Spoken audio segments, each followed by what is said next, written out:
अस्सलाम वालेकुम जमात चहारम। हमारा आज का उर्दू का उन्वान है मिलजुल कर रहना। इस सबक के अहम नकात दर्ज झैल हैं।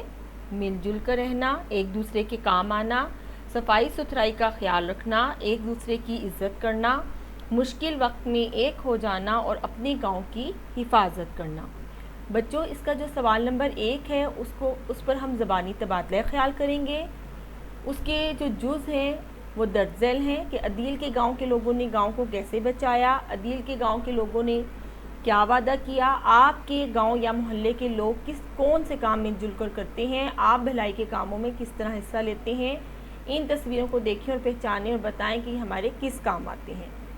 इन सवालों पर हम ज़बानी तबादला ख्याल करेंगे। उसके बाद सवाल नंबर 2 जो है वो हमारा तहरीरी काम है। अदील के गांव के लोग आपस में किस तरह रहते हैं। जैसा कि हमने सबक में पढ़ा है, अदील के गांव के लोग आपस में मिलजुल कर और प्यार मोहब्बत से रहते हैं।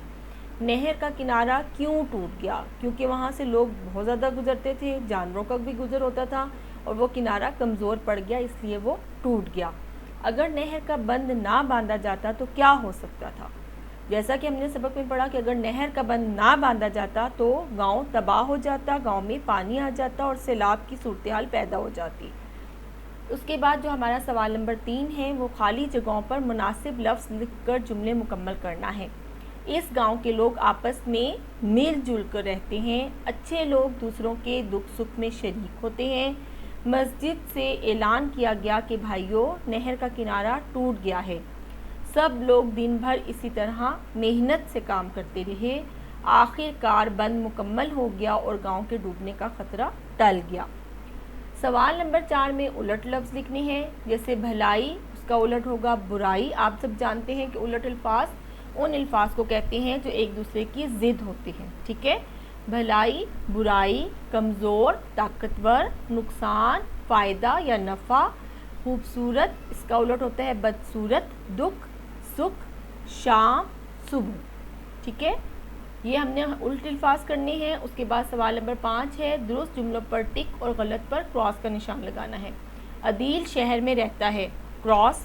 अदील का गांव साफ़ सुथरा और ख़ूबसूरत है, दुरुस्त जवाब है। किसी के हाथ में गुदाल थी तो किसी के हाथ में बेलचा, ये भी जवाब दुरुस्त है। नहर पर पहुंचते ही हर एक काम से भाग पड़ा, ये जवाब बिल्कुल गलत है। गांव नहर के पानी से डूब गया, गलत, ये भी गलत है। अल्फाज के आखिरी हर्फ से नया लफ्ज़ बनाना है। ये हमारा सवाल नंबर 6 है। इसमें जो लफ्ज़ दिए हुए हैं नहर, नहर का आखिरी हर्फ है रे और रे से आप कोई सा भी लफ्ज़ बना सकते हैं, जैसे रात, रुपए। इसके अलावा जो आपको समझ में आए कि आपने लफ्ज़ पढ़े हुए हैं तो आप उससे लफ्ज़ बना सकते हैं। इसी तरह ऐलान का आखिरी हर्फ नून है तो आपने नून से लफ्ज़ बनाना है। मस्जिद का आखिरी हर्फ दाल है तो आपने दाल से नया लफ्ज़ बनाना है। और खुश का आखिरी हर्फ शीन है तो आपने शीन से नया लफ्ज़ बनाना है और ये काम आपने दरसी किताब पर करना है। दिए गए जुमले को फ़ेल माजी और फ़ेल मुस्तकबिल में तब्दील करें। बच्चों, जैसा कि आप जानते हैं, पहले भी पढ़ चुके हैं कि फ़ेल माजी गुज़रा हुआ ज़माना, यानी वो काम जो हम पहले कर चुके होते हैं। इसकी पहचान क्या होती है कि जुमले के आखिर में था, थी आता है। और फ़ेल मुस्तकबिल उस ज़माने को कहते हैं जो आने वाला होता है और इसकी पहचान क्या होती है कि इसके आखिर में गा गी आता है। अब जुमला हमारे पास है कि गांव के लोग एक दूसरे का ख्याल रखते हैं, तो आपने इसको फ़ेल माजी में तब्दील करना है कि गांव के लोग एक दूसरे का ख्याल रखते थे। और फ़ेल मुस्तकबिल के लिए आप ये जुमला इस तरह से बनाएंगे कि गांव के लोग एक दूसरे का ख्याल रखेंगे।